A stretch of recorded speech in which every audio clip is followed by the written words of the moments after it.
Hoy tenemos aquí una vez más al pastor Óscar Sande. Óscar, bienvenido nuevamente. Muchas gracias. Yo creo que ya perteneces a la familia de los televidentes, porque ya te han visto varias veces, ¿no? Y seguro que están encantados de poder volver a escucharte. Como recordaréis, él es un pastor español que, es nativo de Mondragón, como sabéis corresponde al País Vasco, aunque él está ejerciendo su labor pastoral. Repito todo esto porque algunos de vosotros quizá no hayan visto anteriores programas.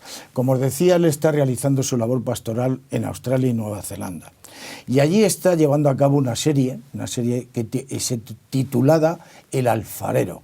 Es una serie verdaderamente de gran éxito, que ha tenido gran audiencia y tiene gran audiencia, y que él ahora, en estos días que está aquí en España, que pasa por aquí, pues bueno, tiene a bien dejarnos estos mensajes tan interesantes, de los cuales ya algunos habéis escuchado y vais a seguir escuchando.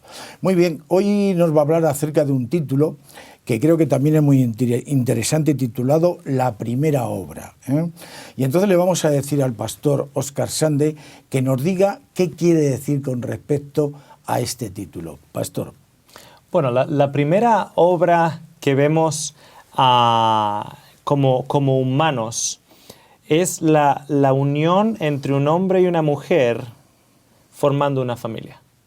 Siempre solemos decir que cuando Dios creó al hombre en esos 6 días de la creación y esa primera semana, digamos, creó 2 instituciones. La institución del sábado, porque la semana fue de 7 días, la institución del sábado, que pertenecía ya en el Edén, y la institución del matrimonio. Pero cuando decimos la institución del matrimonio, tenemos que especificar un poquitito más a qué nos referimos con ello. Realmente lo que creó no solo fue la institución del matrimonio, sino que por efecto de ello creó la primera familia. Un individuo, Adán, y otro individuo, Eva, que formaron una familia. La Biblia nos dice que tú te juntarás con tu mujer y formaréis uno. Claro, hay 2 maneras de ver esto. Formaréis uno, ¿en qué manera? Bueno, la primera, cuando tenemos los dos la misma mente, que es la mente de Cristo, cuando somos hermano esposo, hermano esposa, y nos juntamos y tenemos los principios básicos en común. La Biblia es el centro de nuestra vida, el Señor Jesucristo es el centro de nuestra vida, y por ello tenemos una mente. Nos hemos convertido en una persona por relación a que tenemos las mismas creencias en Cristo Jesús. Entonces, Cristo es ese pegamento que nos une y nos hace uno. Al mismo tiempo, hay otro concepto que también es válido, así como el primero es válido, es el hecho de que al esposo y a la esposa fueron llamados a reproducirse y a procrear y llenar este mundo. ¿Qué ocurre? Que, por ejemplo, el esposo tiene 46 cromosomas y la esposa tiene 46 cromosomas.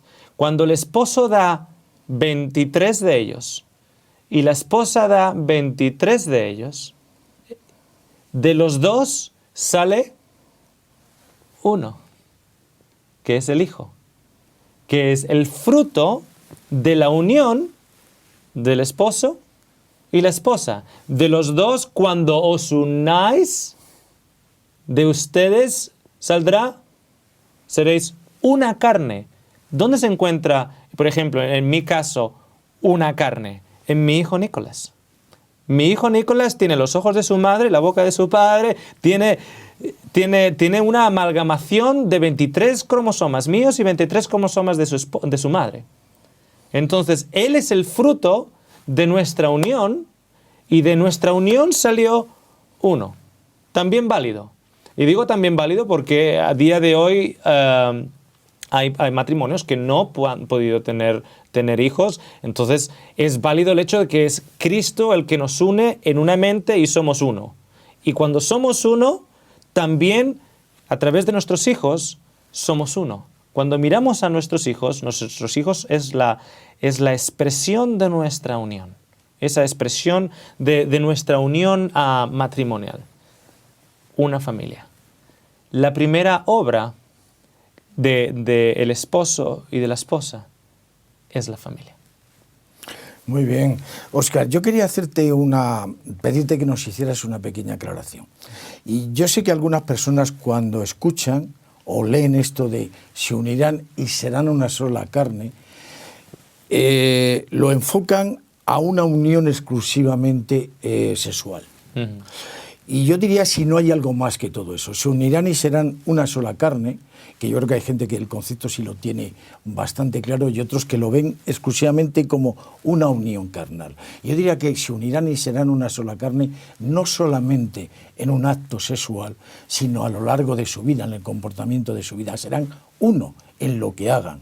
En cómo eduquen a los hijos, en cómo se comporten a lo largo de su vida, en el trabajo, etcétera, etcétera. O sea, no es exclusivamente, yo creo, a lo que hace referencia a la Biblia como una unión exclusivamente sexual, sino que conlleva algo más. Efectivamente, es una unión de mentes en Cristo Jesús.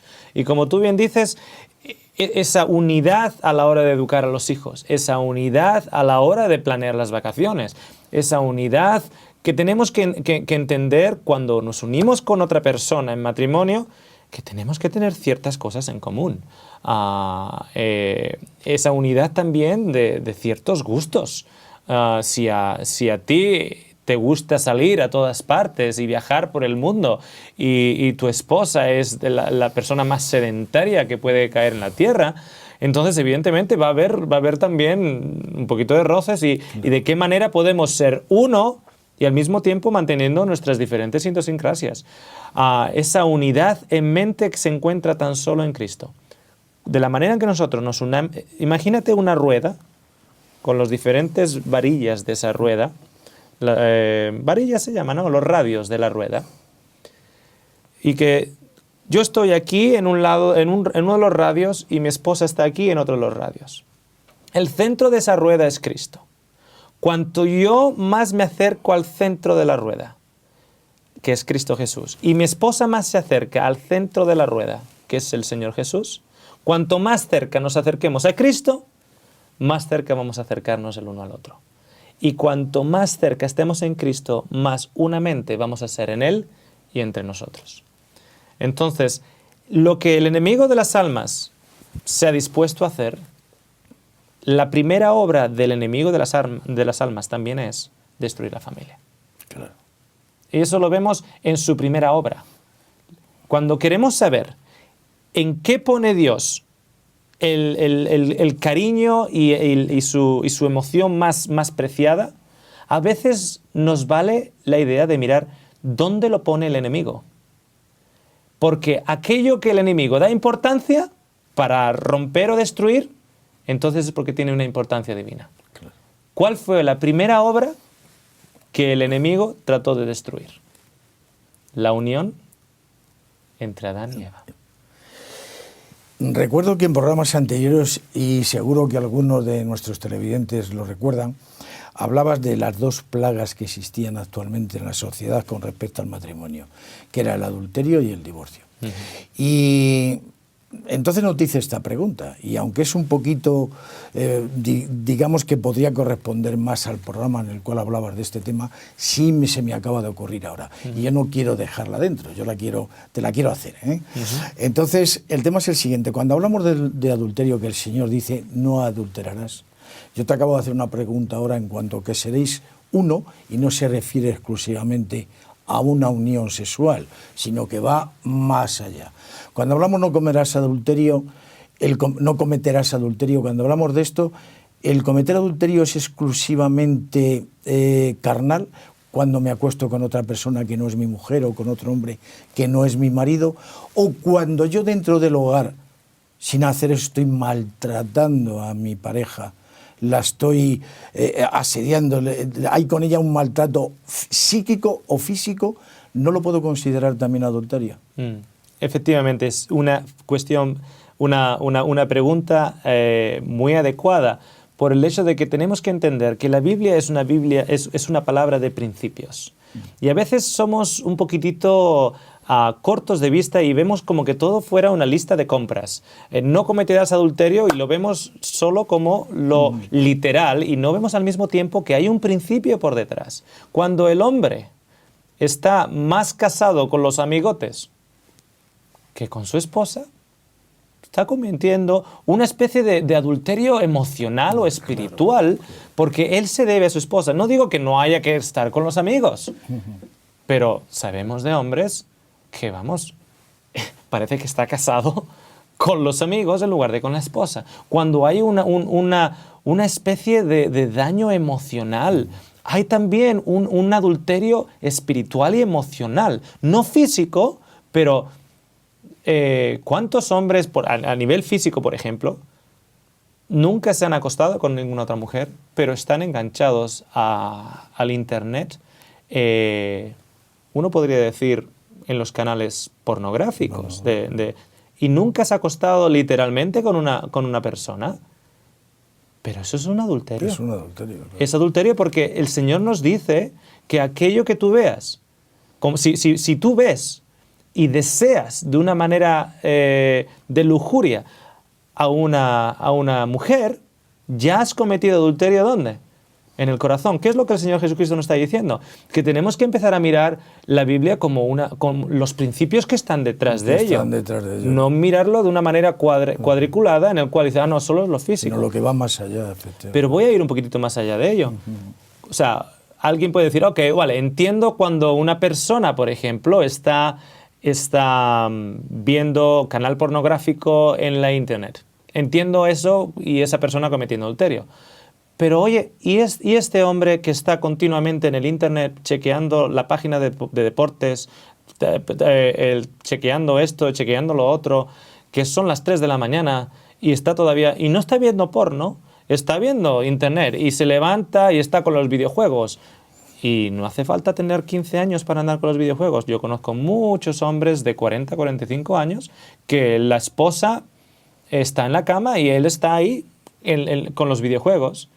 Es una especie de adulterio emocional. Tú te debes a tu esposa. Hay una obra que el hombre y la mujer tienen que invertir y tienen que trabajar y construir, y esa obra es la familia. Y cuando la está despreciando, por ejemplo, y le dice, tu trabajo es un trabajo que lo puede hacer cualquiera, y la está humillando y la está menospreciando, efectivamente, eso es otra forma de adulterio. Está adulterando efectivamente el matrimonio. Efectivamente, efectivamente. No está amando, no está respetando, no está invirtiendo en esa obra, está mancillando a la otra persona, y no estamos para mancillar a nadie. Claro, es que yo... Perdona, te he interrumpido. No, quería decir simplemente lo que tú dices, que hay que ver más allá. Tenemos que tener claro que cometer adulterio va más allá de la simple palabra adulterar en el sentido carnal. Que hay muchas formas de adulterar, un hombre con una mujer o una mujer con un hombre dentro del matrimonio, que no es exclusivamente bajo un aspecto carnal, claro. Hay otras connotaciones. Por ejemplo, mira, hay incluso otro aspecto que la Biblia nos trae acerca del adulterio, y es el adulterio espiritual. Claro. Cuando tenemos a un Dios que ha creado este mundo, ha creado a cada uno de nosotros, y la gran mayoría de aquellos que han sido creados por Dios le sacan la lengua a Dios y le dicen, yo no quiero saber nada de ti, y se van a otras religiones. ¿Cuáles son otras religiones? Bueno, aquí en España el fútbol. Porque antiguamente, ¿cuándo se iba al fútbol? Los domingos. Pues unos van a la iglesia, otros van al fútbol. Ahora se van al fútbol el sábado o el domingo y están ahí adorando a sus ídolos. Porque además los llamamos así, los llamamos ídolos. Entonces, espiritualmente, cuando nos hemos apartado del mismo Dios que nos creó, Dios lo llama un adulterio. Es un adulterio espiritual. Cuando los hijos de Israel dejaban las prácticas del Dios de Israel y adoptaban las prácticas de los paganos, Dios los acusaba y les decía, ustedes fueron con otros y cometieron adulterio. Adulterio, claro. O sea, es un adulterio espiritual. Lo que el enemigo está tratando es de romper esa unión, porque para Dios la familia es muy importante, tanto que fue su primera establección de dos humanos, la familia, el matrimonio y la familia. Tanto que el enemigo fue la primera cosa que trató de destruir. Separar a Eva de Adán, hacer exaltar a Eva con pensamientos de que tú vas a estar por encima de todos. Claro, cuando el enemigo le está diciendo a Eva, tú vas a ser como Dios, bueno, pues si voy a ser como Dios, definitivamente voy a ser más que Adán. Entonces, Dios hizo a Eva para estar al lado de Adán, simbolizando que no tiene que estar por abajo para que Adán la pisotee, ni por arriba para que ella se exalte. Pero ese equilibrio tan hermoso que Dios creó en la familia, de estar al lado, de ser respetados y ser vistos por Dios como individuos iguales, esa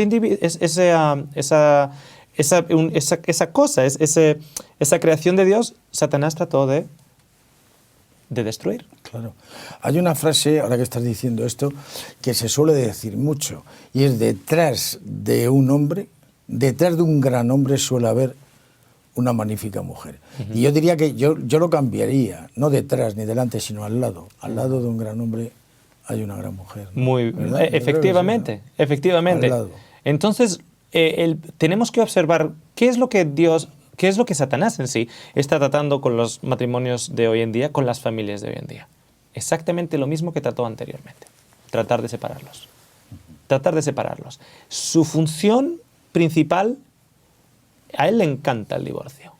En la Biblia nos dice que Dios odia el divorcio. Odia. ¿Por qué a veces se permite, y la Biblia de hecho permite circunstancias en las cuales personas se divorcian? Nuevamente es la excepción, la excepción no es la regla. Es digamos, prevenir un mal mayor tal vez. Hay excepciones que el Señor dice, bueno, en este caso, si ustedes ven que no hay otra solución, el Señor da, digamos, esa autoridad de poder divorciarse. Pero al mismo tiempo nos avisa, si es por mí y no por la dureza de vuestros corazones, por mí, si a mí me preguntáis, mi plan era el siguiente: odio el divorcio y quiero que ustedes estén unos en familia.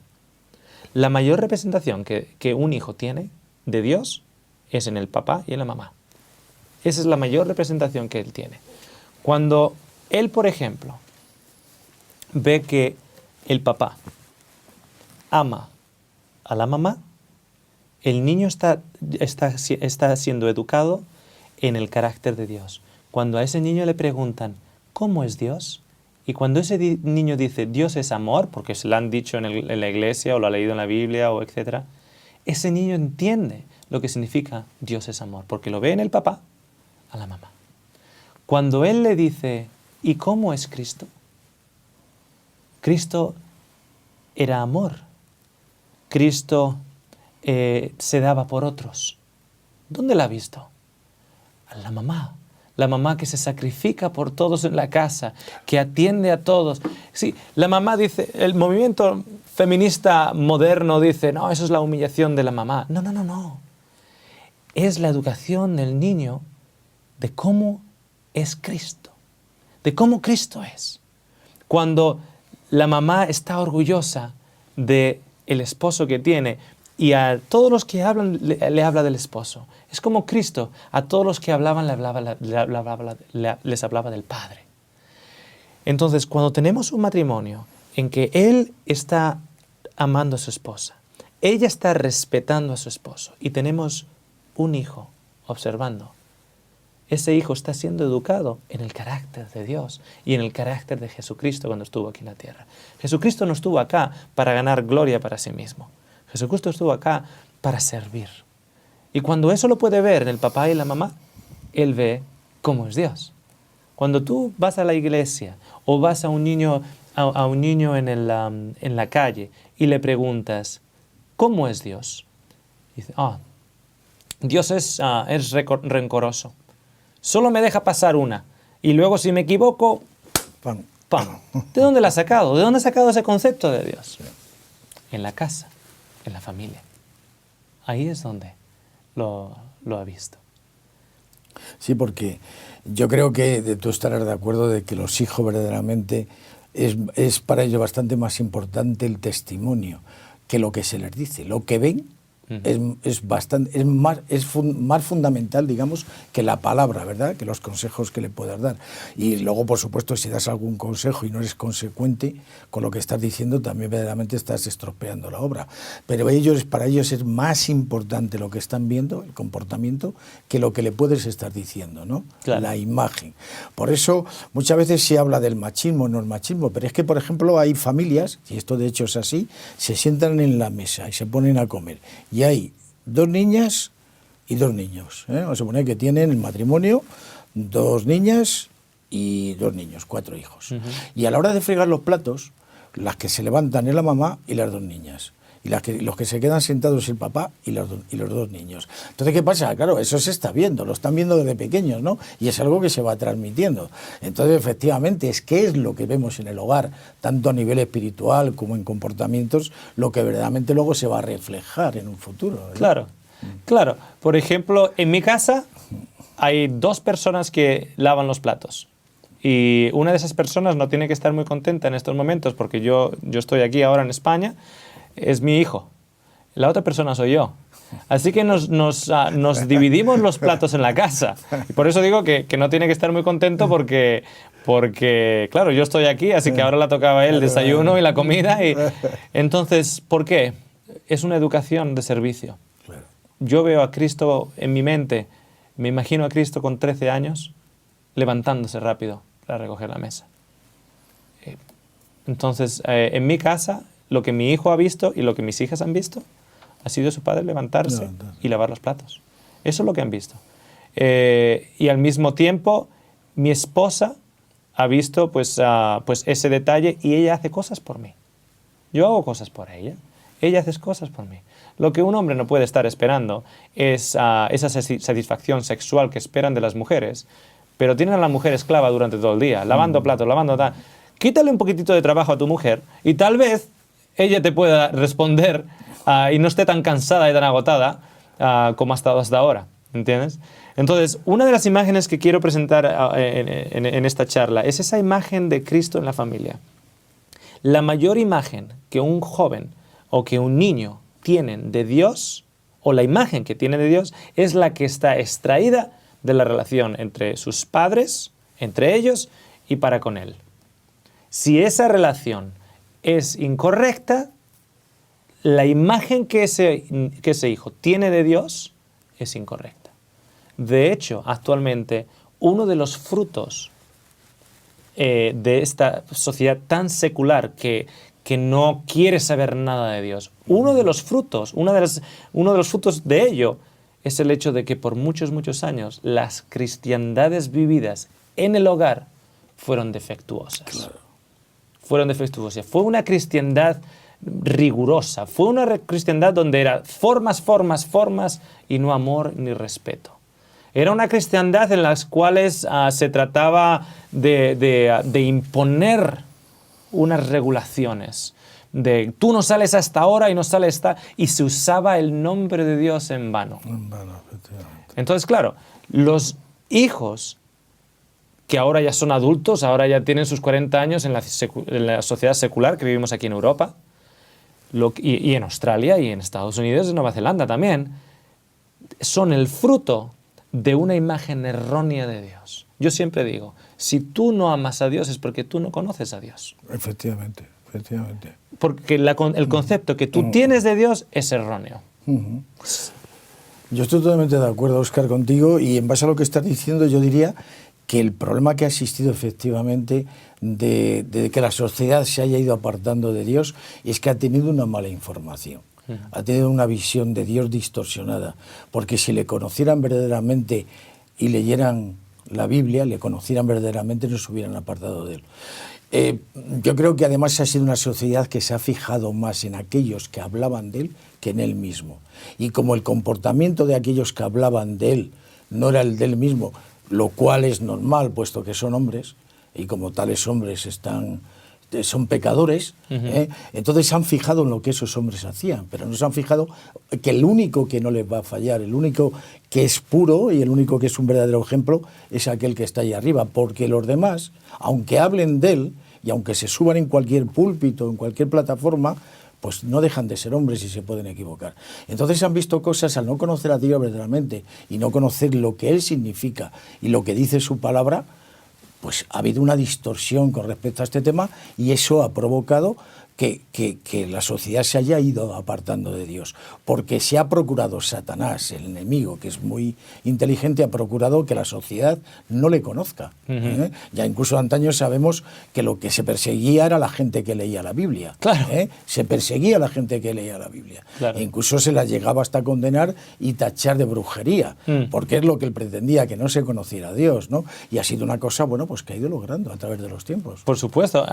Una de las cosas que todavía me choca, a pesar de ser español y haber crecido en este país, por el hecho que llevo 18 años en Australia, una de las cosas que todavía me choca cada vez que vengo a España es la realidad de que este país nunca fue tocado por la Reforma. Ajá. La Reforma que enseñaba las verdades bíblicas. Así es. Entonces, ahora tenemos un país que está rechazando a Dios, pero al mismo tiempo Dios nunca fue expuesto acá. La Reforma que hablaba de la Biblia en sí, y no de las penitencias, y no de todas estas cosas que, claro, una persona con 4 dedos de frente solo tenía que pensar un poquito en estos tópicos y darse cuenta que esto es una farsa, esto es una religión inventada. Claro. Entonces, la reforma de Lutero y de los reformadores que fue por toda Europa,